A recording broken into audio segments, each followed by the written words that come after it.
दोस्तों मैं आपको एक कहानी बताऊंगा और आप मुझे कमेंट में बताइएगा कि इस कहानी से जो भी चीज़ लगता है आप मुझे बताइएगा। मेरे एक दोस्त है, मैं वहाँ अक्सर जाता हूँ। उसकी गली में एक हलवा पराठे वाला आता है, तो उससे लेता था, फिर अपने दोस्त के यहाँ पे जाता था। तो पराठा जब मैं उससे लेता था तो मैं उसको कुछ कहता था तो वो उस पर कोई रिएक्शन नहीं देता था। तो मुझे लगता था कि शायद ये नज़रअंदाज मान रहा है मेरी बात को, या फिर अपना काम कर लेंगे तब मेरी बात का ये अपनी एंड से जवाब देंगे। लेकिन कई दिन हो गए तो सेम ही उसका जेस्चर रहा। मतलब जो वो जब मैं जाता था उससे बोलता था, वो 2-4 बार बोलने के बाद ही समझ पाता था।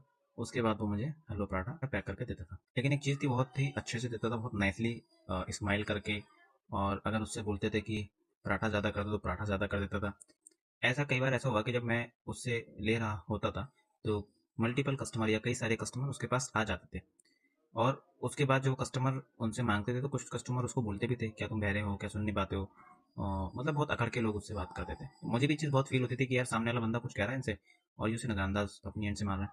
लेकिन मैंने नोटिस करा कि वो सुन नहीं पाता था। तो मैंने ये अंदाज़ा लगाया ये किस तरीके से कस्टमर की बात को समझता है। अगर कस्टमर इसको कहता है कि आधा किलो या 1 किलो या जो भी, तो वो किस तरीके से अंडरस्टैंड करता था।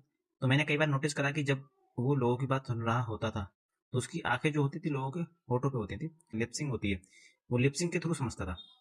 तो जब मैंने चीज़ सोची और समझी और अंडरस्टैंड करा, मैं बहुत शॉक हो गया कि कोई शख्स जो बिल्कुल बहरा है और बहरा होने के बाद भी अपना काम कर रहा है, बहुत मजे से काम कर रहा है। रोज आता था, रोज बेचता था, रोज मतलब कस्टमर लेते थे वही कस्टमर। तो इस स्टोरी का क्या आपने चीज़ को समझा, क्या मोरल निकला, वो आप मुझे कमेंट करके बताइएगा। और जब तक के लिए धन्यवाद।